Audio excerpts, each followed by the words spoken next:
who shall dwell in these worlds if they be inhabited? Are we or they lords of the world? And how are all things made for man? No one would have believed in the last years of the 19th century that this world was being watched keenly and closely by intelligences greater than man's, and yet as mortal as his own. That as men busied themselves about their various concerns, they were scrutinized and studied, perhaps almost as narrowly as a man with a microscope might scrutinize the transient creatures that swarm and multiply in a drop of water. With infinite complacency, men went to and fro over this globe about their little affairs, serene in their assurance of their empire over matter. No one gave a thought to the older worlds of space as sources of human danger, so vain is man, and so blinded by his vanity, that no human up to the very end of the 19th century expressed any idea that intelligent life might have developed beyond its earthly level. Yet across the gulf of space, intellects vast and cool and unsympathetic regarded this earth with envious eyes, and slowly and surely drew their plans against us. And at the turn of the century came the great disillusionment.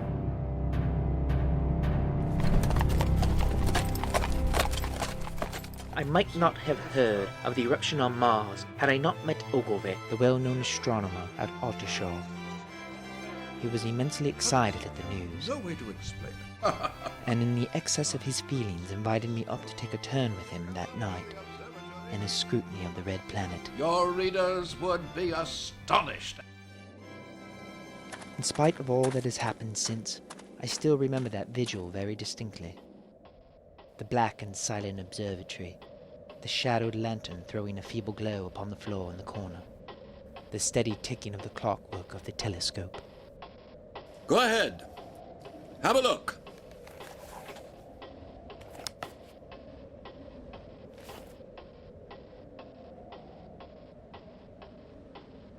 The planet seems to quiver. This is the telescope vibrating with the action of the clockwork that keeps the planet in view. I see. Presently, Mars is only 40 million miles sunward of us. It is odd, by the by, that for countless centuries Mars has been the star of war, no doubt somewhat due to its red color. During the opposition of 1894, a great light was seen on the illuminated part of Mars. English readers first heard of it in the issue of Nature dated August 2nd, I believe. Peculiar markings, as yet unexplained, were seen near the site of that outbreak during the next two oppositions. Could this light have been some massive fire? Highly unlikely. The secular cooling that must someday overtake our planet has already gone far indeed on our neighbor Mars. In its equatorial region, the midday temperature barely approaches that of our coldest winter. Its air is much thinner than ours, its oceans have shrunk. Mars is in its last stage of exhaustion, which to us is still incredibly remote. Lavelle of Java it was, who set the wires of the astronomical exchange palpitating with the amazing intelligence of a huge outbreak of incandescent light upon the planet 6 years ago. It had happened towards midnight, and the spectroscope indicated a mass of flaming gas, chiefly hydrogen, moving with an enormous velocity towards this Earth. This jet of fire had become invisible about 12:15. It was as if a colossal puff of flame suddenly and violently squirted out of the planet, as flaming gases rush out of a gun. Dr. Ogilvy, I believe I am witnessing another jetting out of flames from the distant planet. I shouldn't think so. Probably a slight augmentation of the lens. Hold on! You are right. It is another outbreak of fire. Oh my! This is extraordinary. The streamer of light is moving out towards us. Perhaps Mars has inhabitants who are signaling us. Ah, good God, no. It is highly unlikely that organic evolution has taken the same direction in the two adjacent planets. The chances against anything manlike on Mars are 1,000,000 to 1. No, I believe that meteorites might be falling in a heavy shower upon the planet, or that a huge volcanic explosion is in progress. Hundreds of observers saw the flame that night, and the night after about midnight, and so for 10 nights, a flame each night. Why the shots ceased after the 10th no one on Earth has attempted to explain.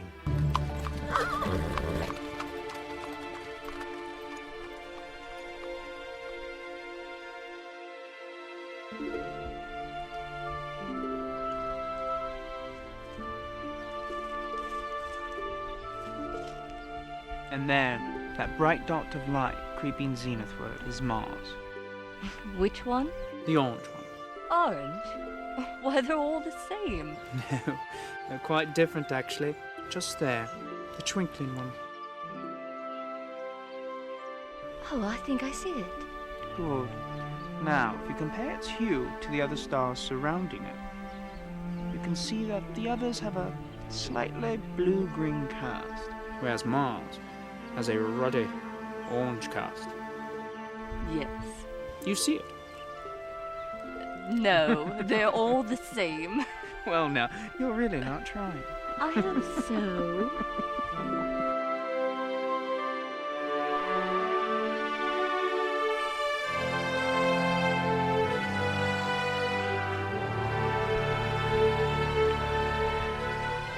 Oh, they're so bright and colourful.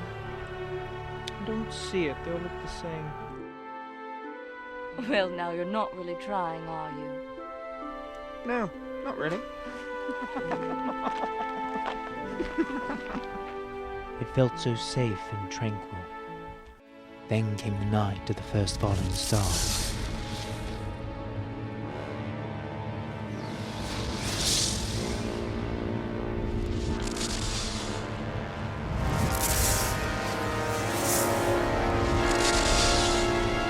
I was at home at that hour and writing in my study. This strangest of all things that ever came to Earth from outer space must have fallen while I was sitting there.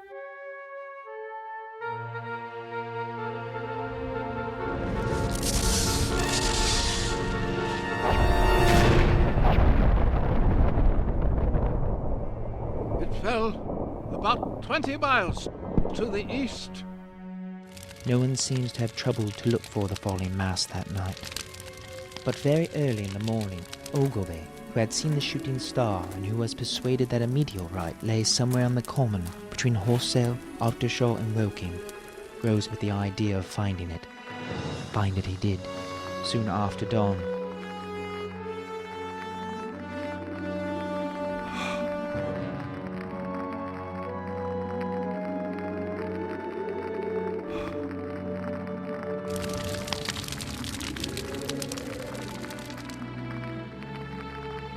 That's odd. What sound is that?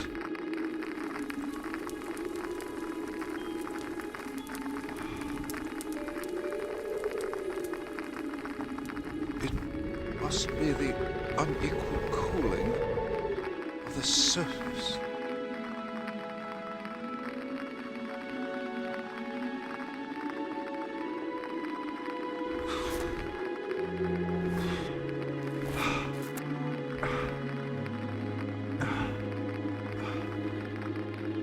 No birds.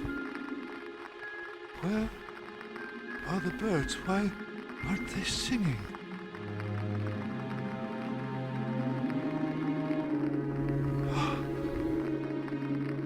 Ash.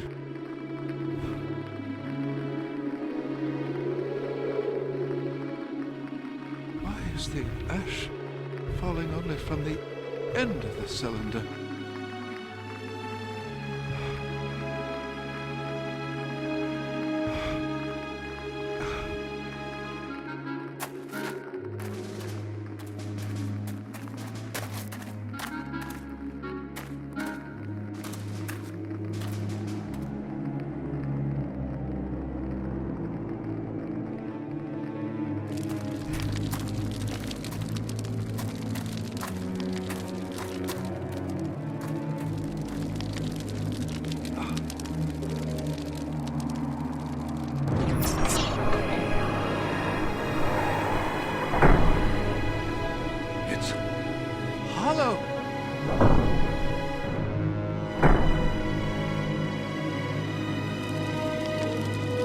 Oh, heavens! There's a man in it. Men in it. Half roasted to death, trying to escape.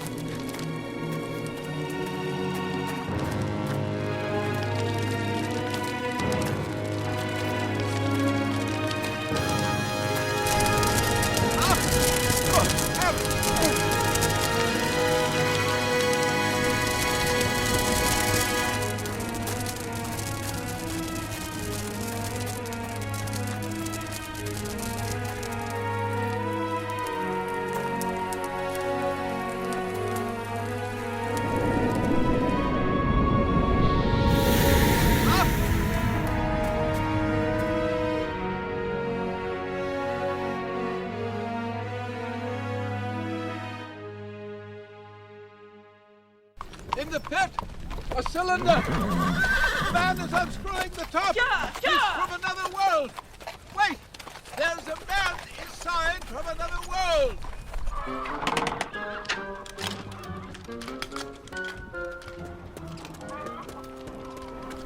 My good man, you must stop what you're doing and drive me to Woking at once. Aye? What for? A cylinder has landed in Horsell Common. Oh, it has it? I believe it's from another world. Another world? Yes. And what's more astonishing is the thing is unscrewing. Unscrewing? And I believe there's a man inside. A man inside? Well, we best get a move on. This is big news. A man unscrewing in a cylinder. From another world. Oh, well, that doesn't happen every day on Horsell Common. Best you come with me into the tap room, where I'll gather up some things I have to take into Woking. This must be the most astounding event in recorded human history. Well, the chickens will have to wait. No! You can't! You can't! Don't! I'm not mad, I'm telling the truth! There's a fallen cylinder in Horsell Common! Yes or no? A man in a cylinder unscrewing it from another world. You're a lunatic! You must let me out! People need to be told! You can tell your story to the constable. I'm telling the truth!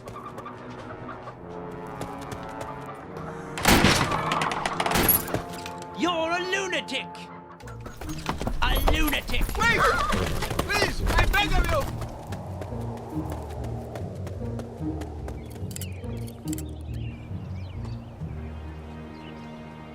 Henderson!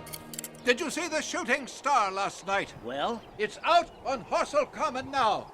fallen meteorite. It's something more than a meteorite. It's a cylinder, an artificial cylinder, man, and there's something inside. Inside? I believe there's a man inside. A man? Inside the meteorite? Good Lord!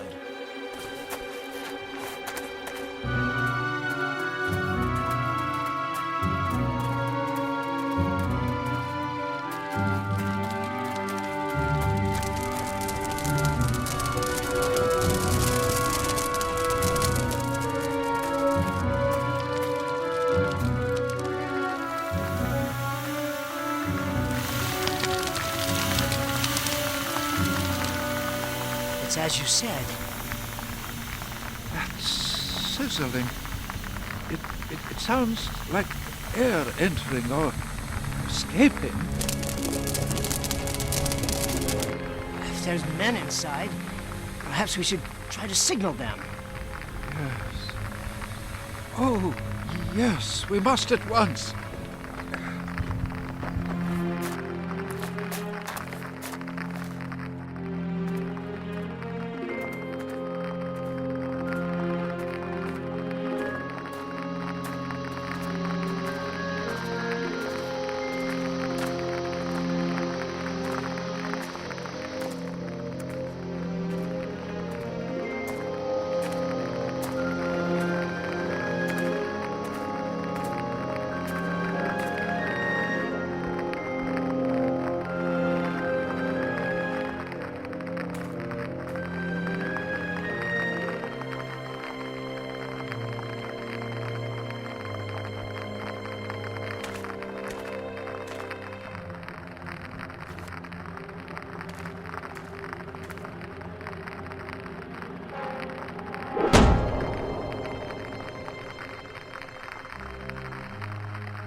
tremendous heat when I was here before.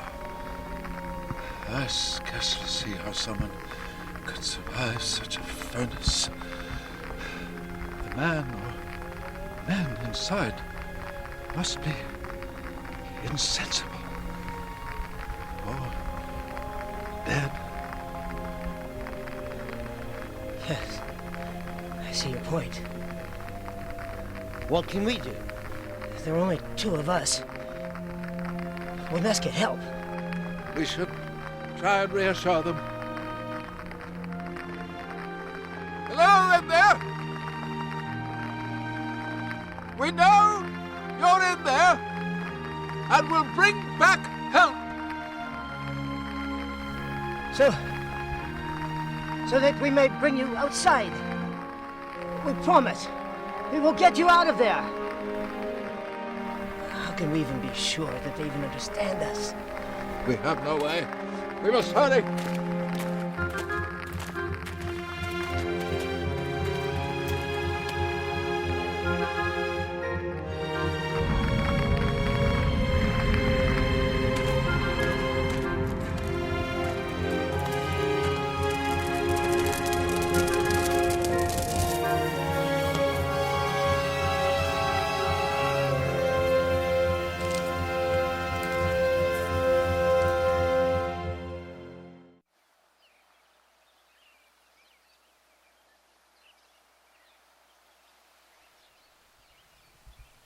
What news today?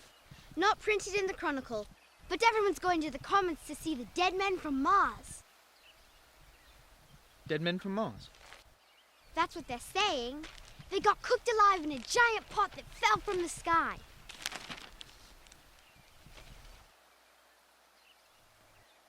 On Horsell Common, you say?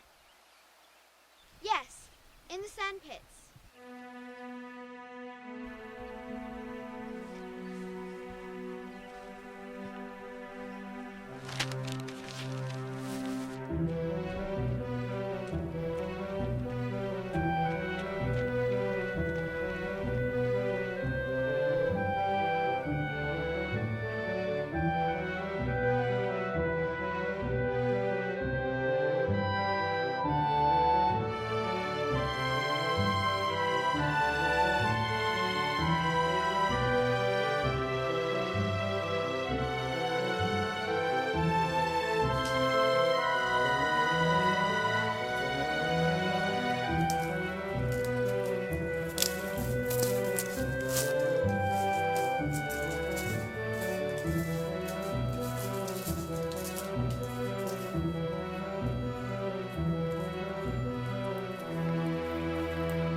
It was only when I got thus close to it that the strangeness of this object was at all evident to me.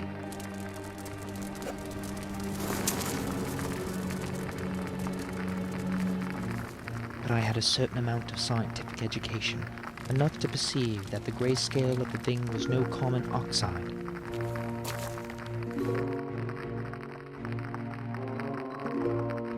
The yellowish-white metal that gleamed in the crack between the lid and the cylinder had an unfamiliar hue.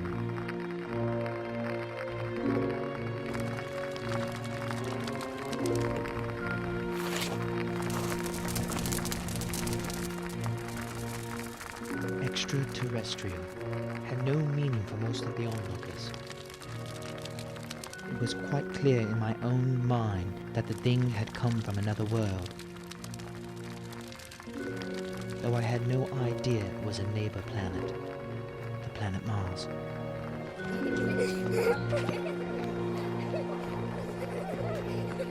lads! Get away from there! Oi! I heard they were supposed to be men or something.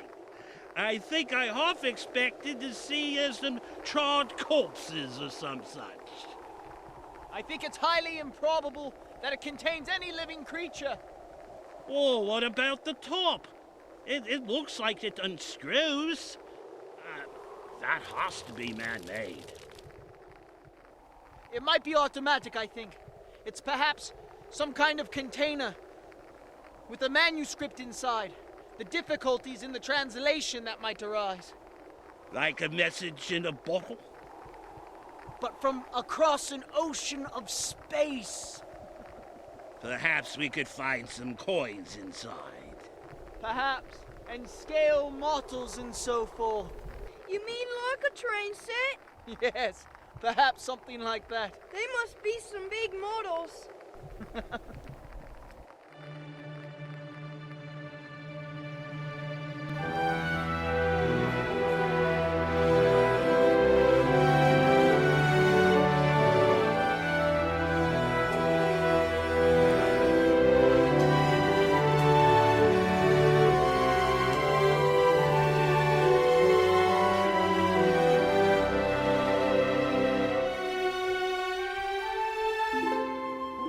Ogilvy had sent a wire to the Astronomical Exchange and roused every observatory in the three kingdoms. The early editions of the evening papers had startled London.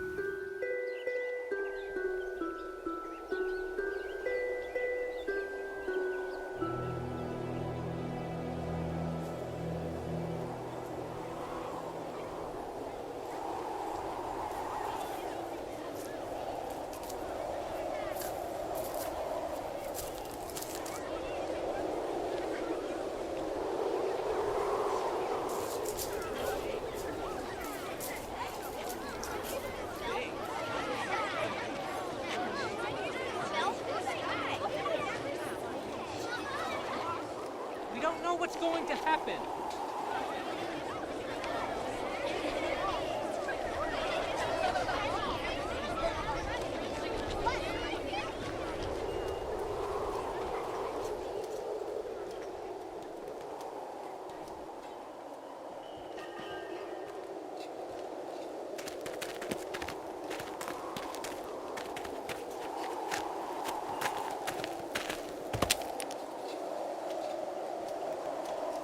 Bring in the shovels!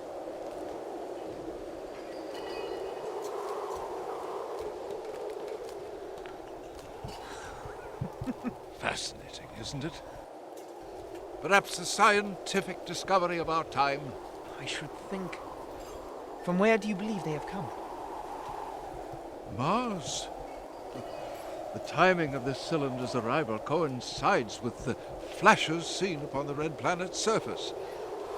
Taking into account the distances it would have had to have traveled. Extraordinary. A container from the planet Mars.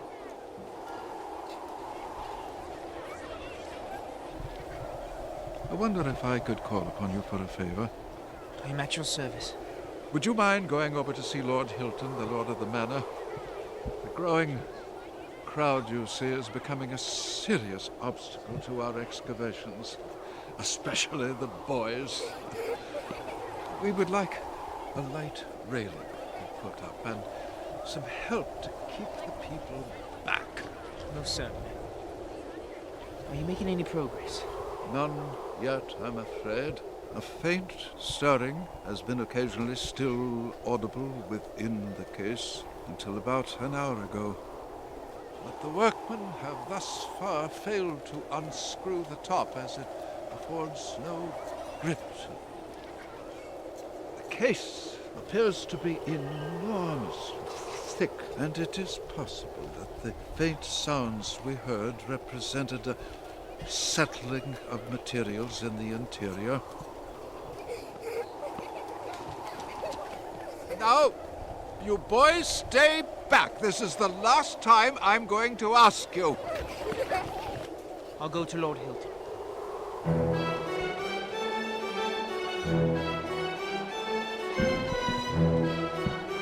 Over here! Thank you!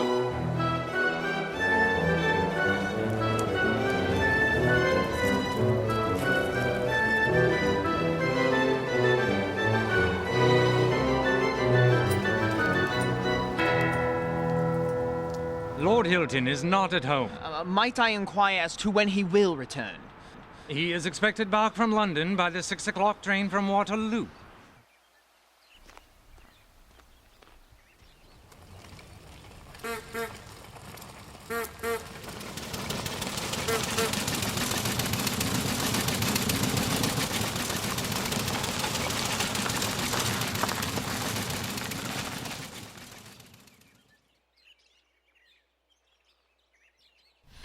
Oh. Thank you, Mary.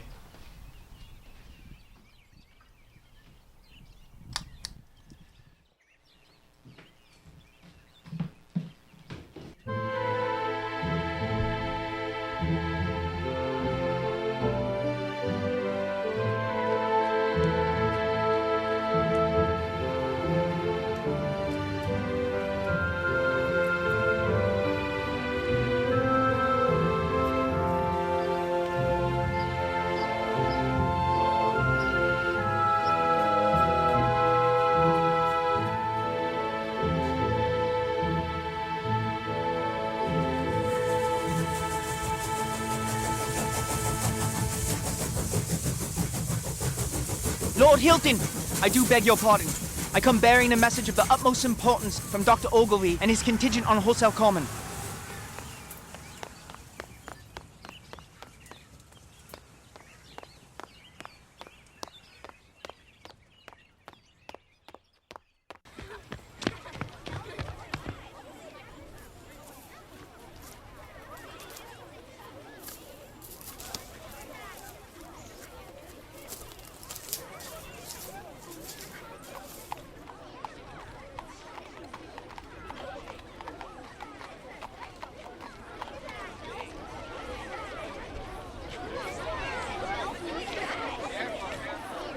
Keep back!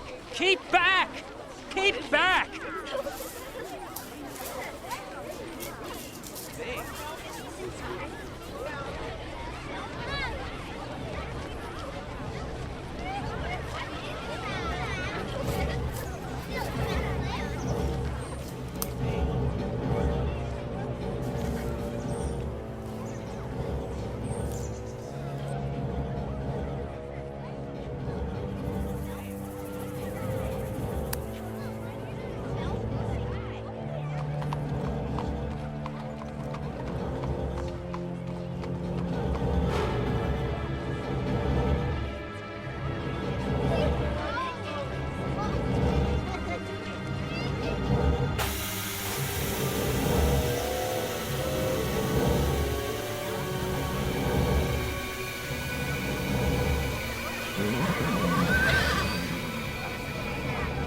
I say, help!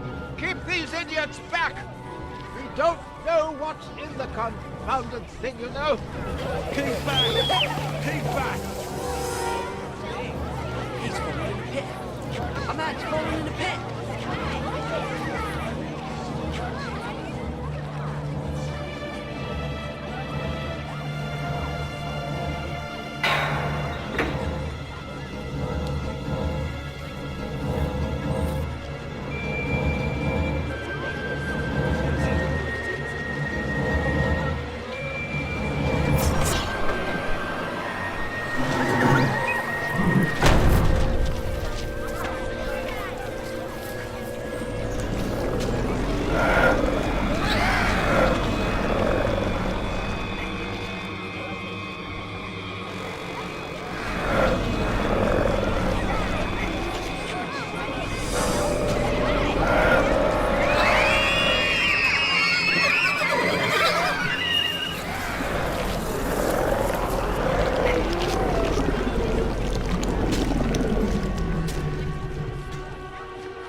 I am amazed. I've never seen anything like these creatures. Nor have any. Their fear is palpable. I have grave concerns. For the crowds? Although these creatures' physical likeness is clearly nothing like ours, I see no reason to believe they mean us harm. I fear for our new visitors. A frightened mass of humans can be quite dangerous, like the stampede of cattle. Yes, of course. I shall dispatch a man to telegraph from Horsel to the barracks for the help of a company of soldiers to protect these strange creatures from violence.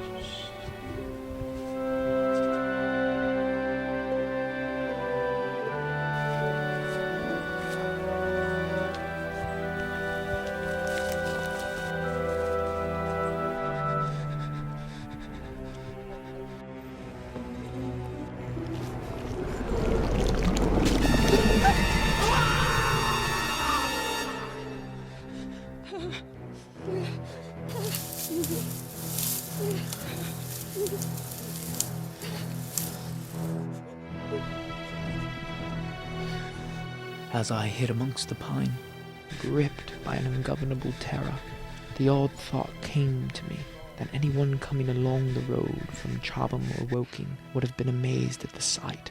A dwindling multitude of perhaps 100 people or more staring hard at a few heaps of sand, and beyond that which lay within the pit, those things with their extraordinarily immense eyes, at once vital, intense, inhuman, crippled, monstrous.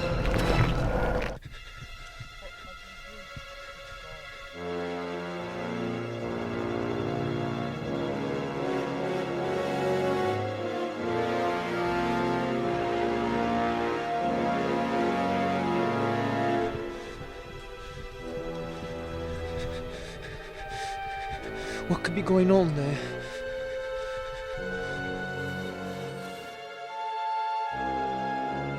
What ugly brutes. Good God, what ugly brutes. Did you see a man in the pit? I did not dare to go back towards the pit, but I felt a passionate longing to peer into it. Evidently the other people shared my mental conflict.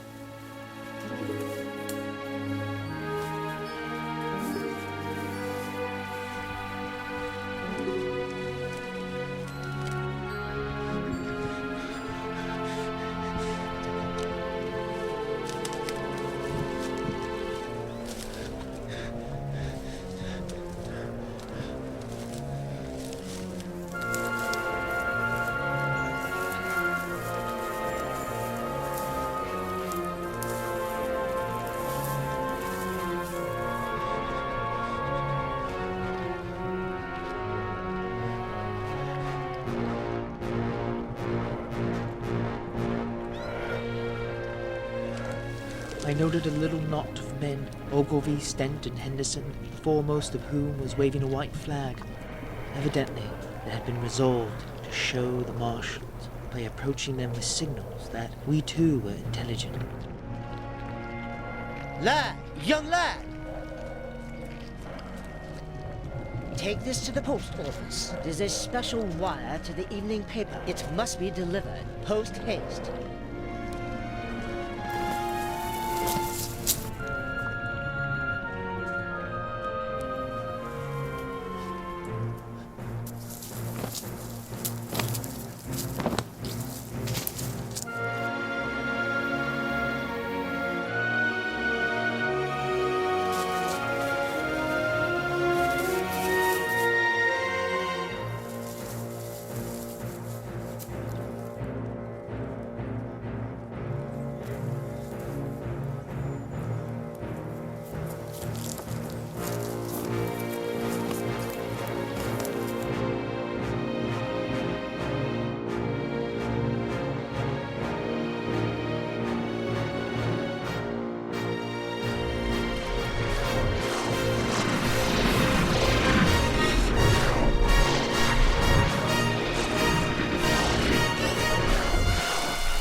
I must have remained there some time.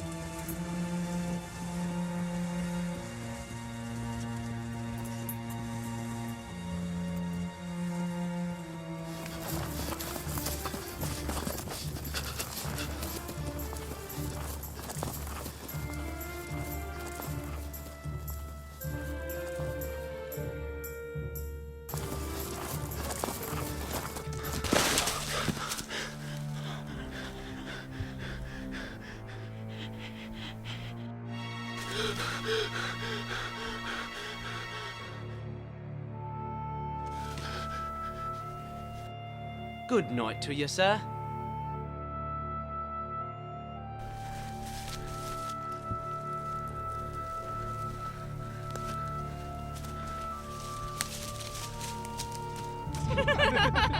What news from the common? Aye? What news from the common? Ain't you just been there? People seem a fair silly about the common. What's it all about? Haven't you heard about the men from the stars, the creatures from the heavens? Quite enough, thanks. You'll hear more yet.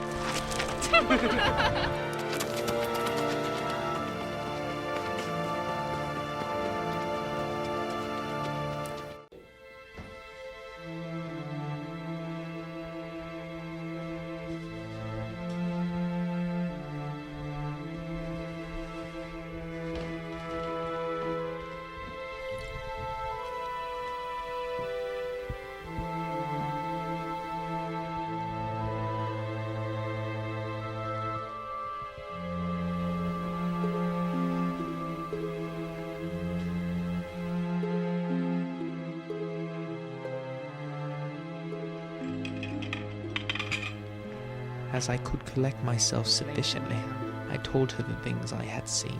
One by one, neighbours, friends, Stent, Henderson, Ogilvy. Hundreds more. The dinner, which was a cold one, remained neglected on the table while I told my story. Chases. There is one thing. They are the most sluggish things I ever saw crawl. They may keep the pit and kill people who come near them, but they cannot get out of it. But the horror of them. Don't, dear. Poor Ogilvy. To think he's lying dead there. They may come here. They may come here. They can scarcely move. By my reasoning, the odds are dead set against the invaders. What if your reasoning is wrong? They have done a foolish thing. They are dangerous because, no doubt, they are mad with terror. Perhaps they expected no living things, certainly no intelligent living things. They are mad with terror. Who knows what they may unleash upon us? Then the military will intervene. A mortar shell in the pit. Or if worse comes to worse, we'll kill them all. We will peck them to death tomorrow, my dear.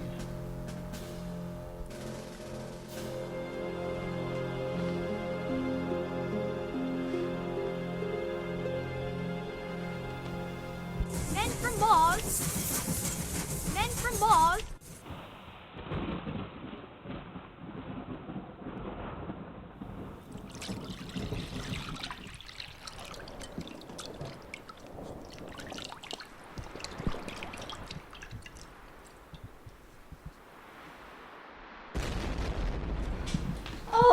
What the devil? We must be on their way to the common. I'm frightened.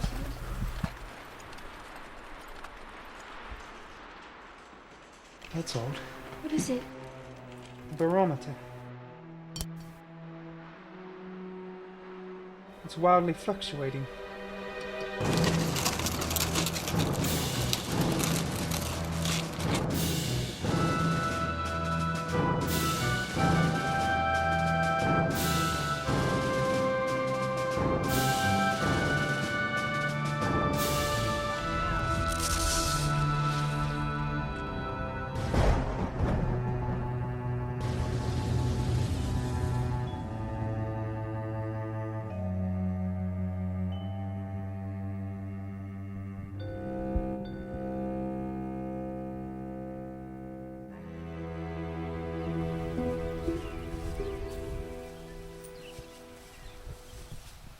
What's the latest news?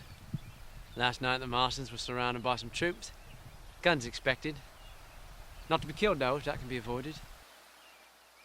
The troops should be able to capture or destroy the Martians by sundown. To be sure. It's a pity they make themselves so unapproachable. I'd be curious to know what it'd be like to live on another planet. I've seen these brutes up close. Cold mines.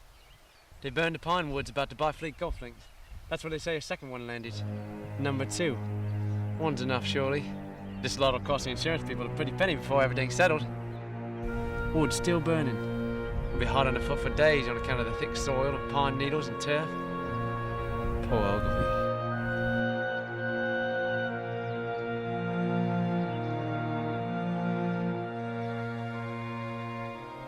They must be talking about the Martians. Everyone is, ma'am. Yes, I expect so. It frightens me, ma'am. I heard they have many arms and smell like beasts. You mustn't believe all the rumors you hear, Mary.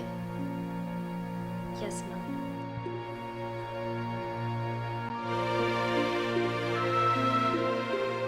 My younger brother was in London when the Martians fell at Woking. He was a medical student working for an imminent examination, and he heard nothing of the arrival until Saturday morning. The morning papers on Saturday contained lengthy special articles on the Martians. My brother lives near there. I have a mind to go down there tonight and see the things before they are killed.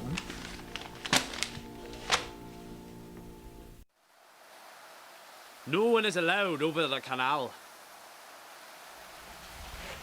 What news have you? Not much. We've just been deployed. The military have made the people on the outskirts of Ursel lock up and leave their houses. I saw them last night. The Martians? What can you tell us? What weapons do they have? They have a heat ray. A heat ray? A glowing light. Travels throughout the air, producing enormous heat, which instantaneously incinerates all that which it shines upon. The origin of this heat ray is some silver disc of some sort. That sounds frightening. Yes. But their knowledge of warfare must be scant. They seem helpless in the pit of theirs. It hardly seems a fair fight. Well, our siege won't last long once we start the big guns on them. What are they like? Ghastly creatures. I mean, mostly Partie. Or perhaps a giant head with many tentacles protruding from their sides. Tentacles? You mean like an octopus? Yes. But with a mind of some intelligence. Enough to propel themselves to our planet. Talk about fishers of men. Fighters of fish you be this time. I ain't no murder-killing beast like that. I should return home.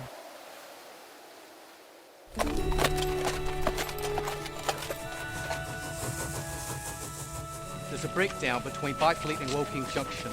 Some kind of accident. It's preventing all the trains from reaching Woking tonight, sir.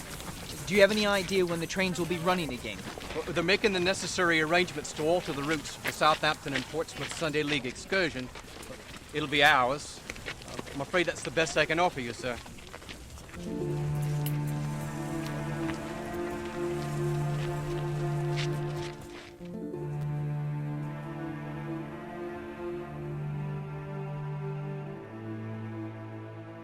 The paper contains only a very inaccurate description of the killing of Sten Henderson, Ogilvy, and the others. What a terrible tragedy. It says here the Martians have not shown an inch of themselves since this morning. The smouldering pine wood in which the second cylinder had fallen is being shelled.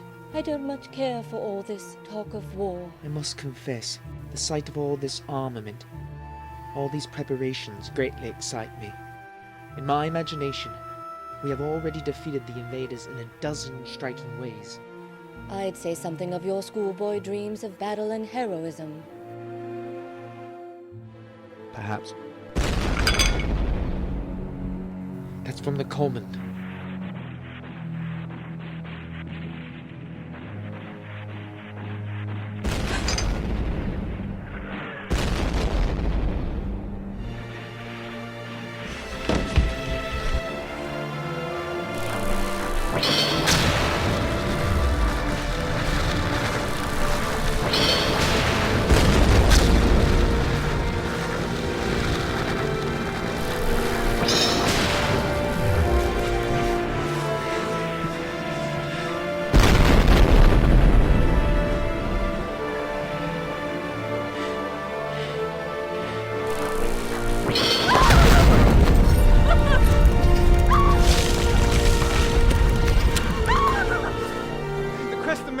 Must be within range of the Martian's heat ray, now that the college is cleared out of the way.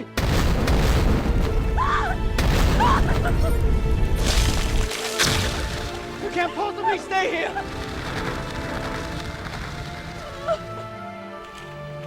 Mary, I need you to go outside at once and join my wife. I'm just going to fetch the travel box, sir. I need you to go outside immediately. You must get away. But where are we to go? Your cousin's at Leatherhead. How are we to get to Leatherhead? Stay here! We are safe here for now. We shall find us a cart. The landlord at the Spotted Dog has one. I must move in haste, for I perceive in a moment everyone upon this hill will be moving.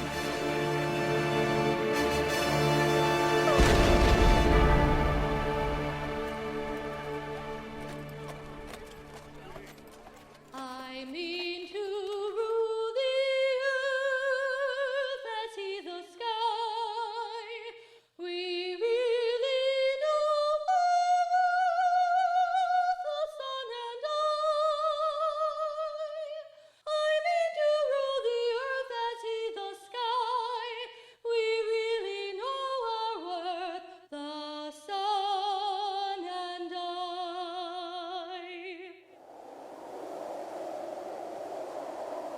I must have £1, and I've no one to drive it. I'll give you 2. What for? And I'll bring it back by midnight. £2?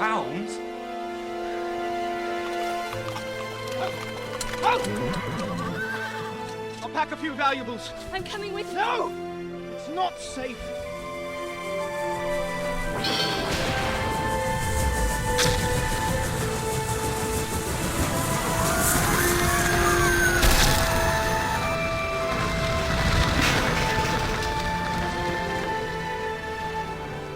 What news? Crawling out of the thing like a dish cover! I must offer our neighbor transportation. The 2 of you get on the cart.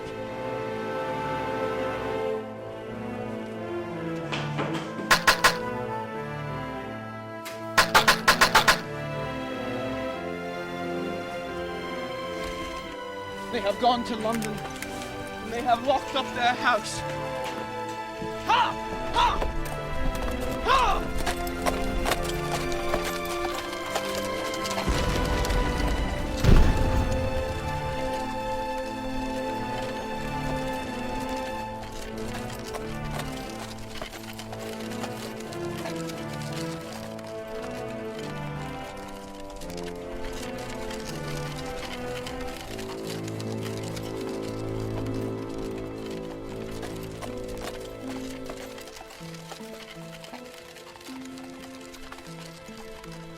Do you really think it is a good idea that we separate? You will be safe in Leatherhead. Now I've made up my mind.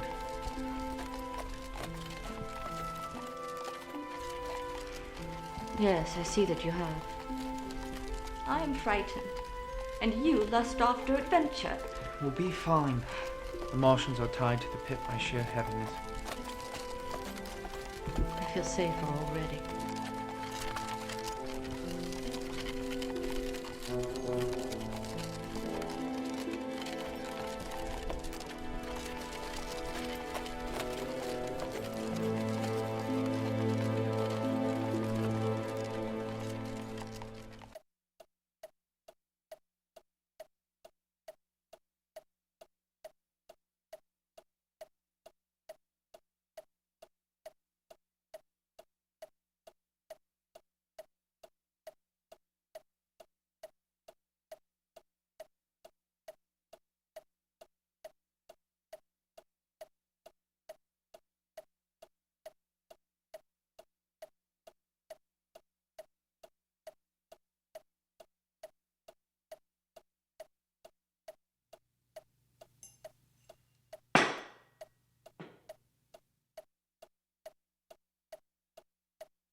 Don't go back there right now. I feel a sense of foreboding. I made a promise to the innkeeper. I will be safe. I fear not.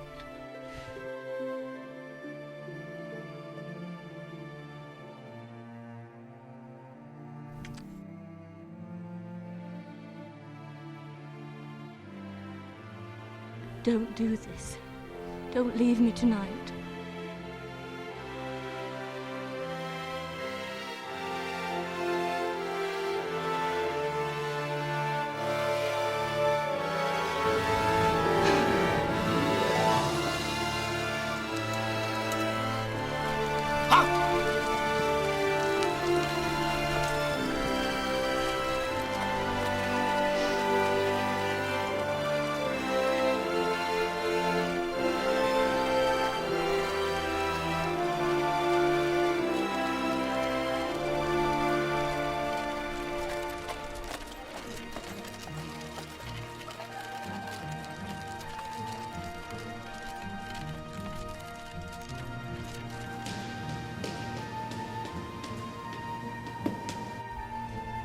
I need to send this to my brother in Woking.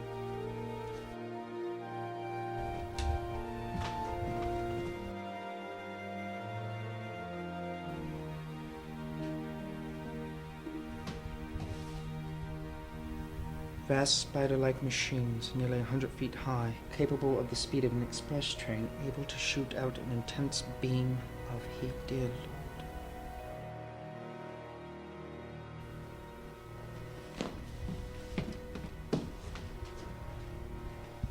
I'm sorry, sir, but there appears to be a break in the telegraph lines to Woking. That's inconvenient. Do you have any idea when they'll be up and functioning again? I'm afraid not, sir, but I might suggest you try back tomorrow. Thank you.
I'll give you 2. What for? And I'll bring it back by midnight. By midnight.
Stop, for you!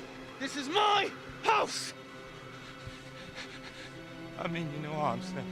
Where are you going? God knows. Are you trying to hide? That's it. That's it.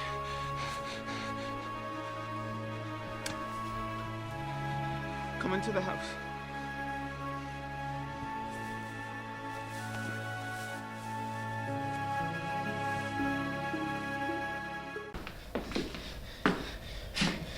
God. What just happened? They wiped us out. Simply wiped us out.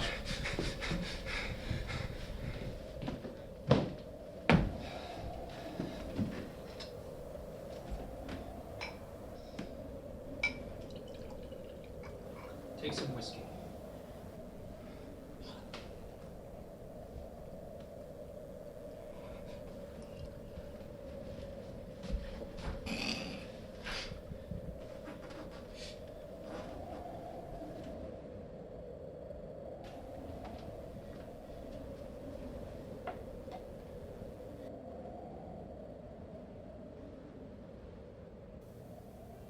I'd only come into action about 7.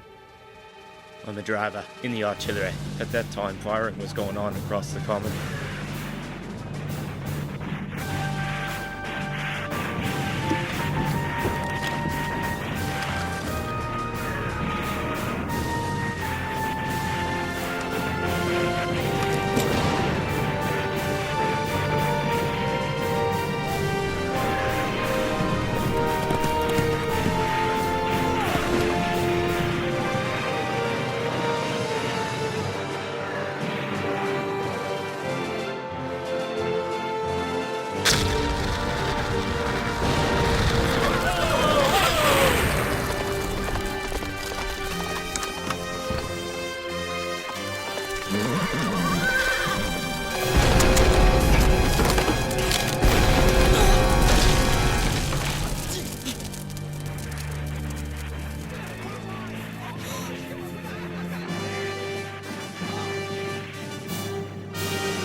We should go up to my study.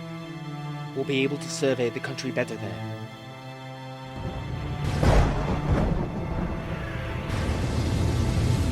Never have I seen destruction so indiscriminate. Look, there. It seems that the pit has been enlarged. We should withdraw from the window. As the dawn goes brighter, we have no way of knowing whether or not they can see us.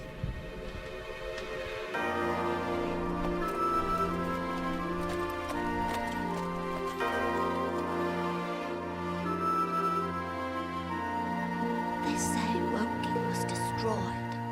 They have some kind of black smoke on also common. It was awful. There was a flash of light, they say, and poof, all the people were burned to death. We should leave town at once.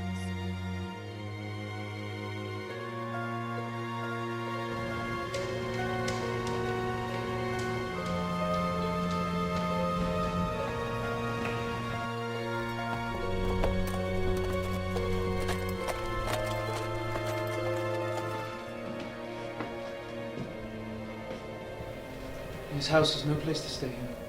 I agree. I intend to make my way Londonward and thence rejoin my battery. I intend to return at once to Leatherhead and join my wife.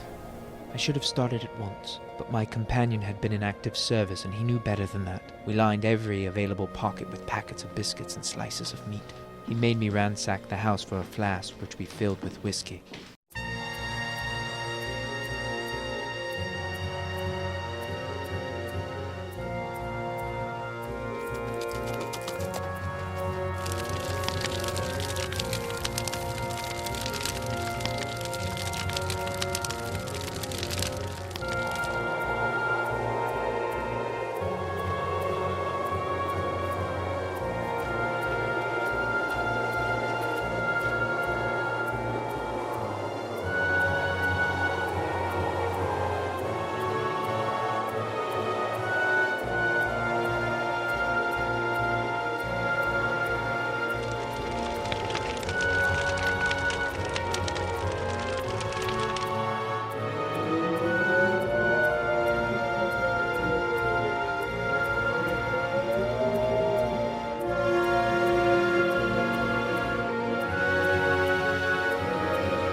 Save for ourselves, there does not seem to be a living soul on Maybury Hill.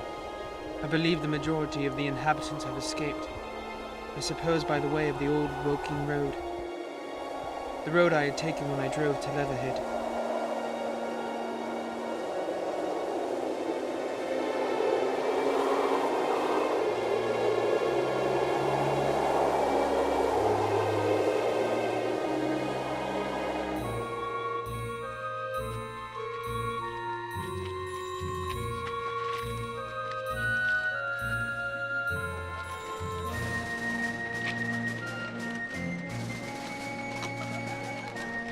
Don't get eaten!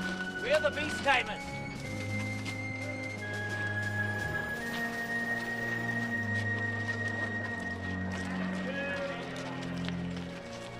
I'm afraid there's nothing I can do, sir. There's fighting going on about Weybridge.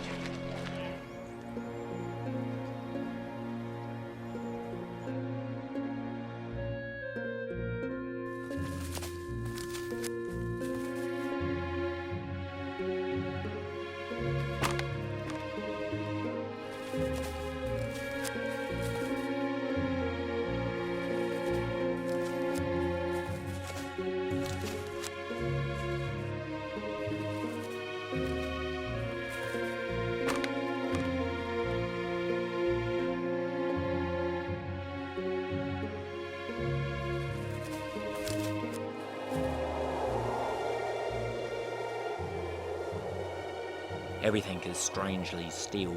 Yes, even the birds are hushed.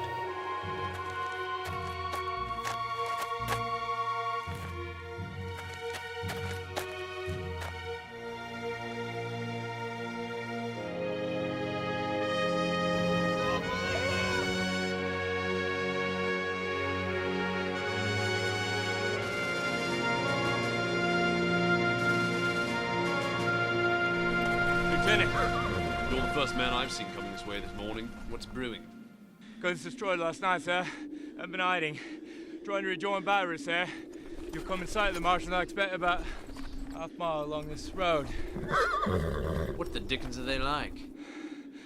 Giants enormous, sir. 100 feet high. 3 legs and a body like aluminum, with a mighty great head and a hood, sir. Get out. What's confounded nonsense? You'll see, sir. They carry a kind of box, sir, that shoots fire and strikes you dead. What do you mean, a gun? No, sir. Comes out of the body. It's got a mirror on top. And the artilleryman began a vivid account of the heat ray. Lights and a swish and a light and fire comes out of it. It's perfectly true. Well, I suppose it's my business to see it too. Look here, we're detailed here clearing people out of these houses. You'd better go along and report yourself to Brigadier General Marvin and tell him all you know. He's at Weybridge. Know the way? I do. Half-mile, you say? At most. Thank you.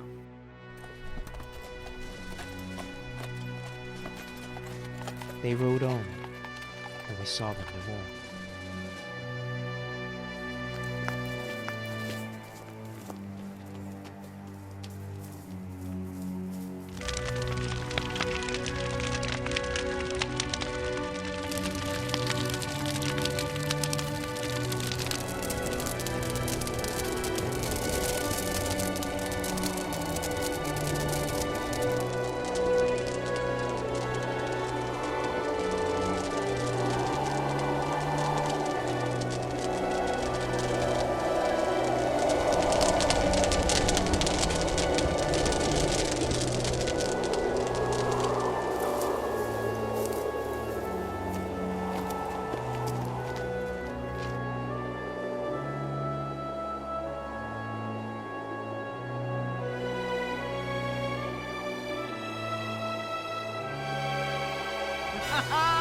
That's good!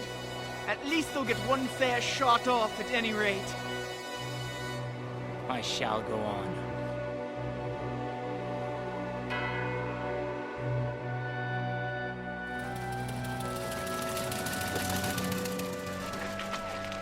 Can you tell me what these Martians are like? Boilers on stilts, I tell you, striding along like men.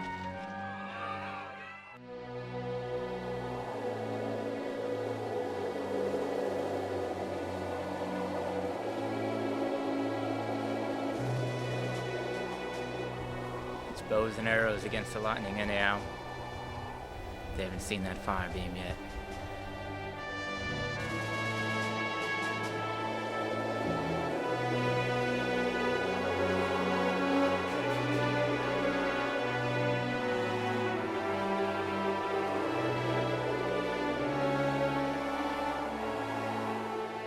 Weybridge was in such confusion as I had never seen in any town before.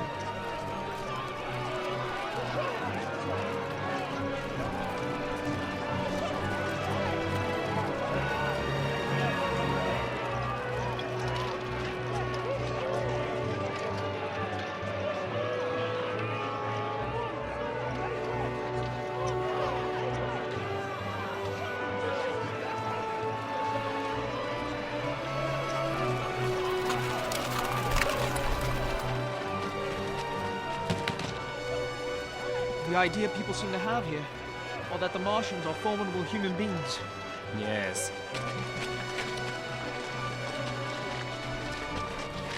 Get off! This is valuable! Get off! This is valuable! Do you know what's over there? I was explaining this is valuable! Death! Death is coming! Death!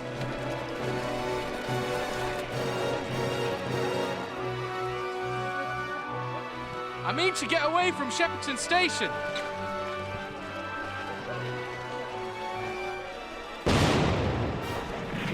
Gunfire! The fighting has begun.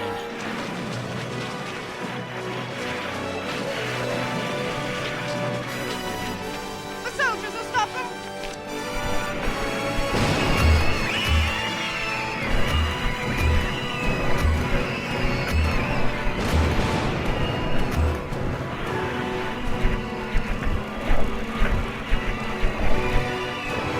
The heat ray!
Very slowly I realized that by a miracle I had escaped, and cylinder followed cylinder on its interplanetary flight.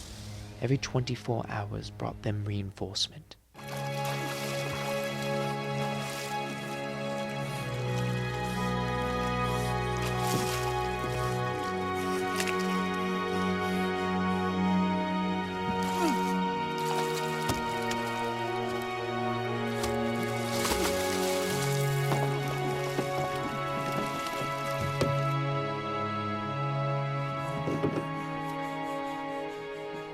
For a long time I drifted, painful and weary from the violence and the intense heat upon the water. My mind drifted to something Ogilvy had said to me at the observatory, about Mars being in the last stage of exhaustion. I thought about how this immediate pressure of necessity must have brightened the Martians' intellects, enlarged their powers, and hardened their hearts. Then my fears got the better of me again.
Oh!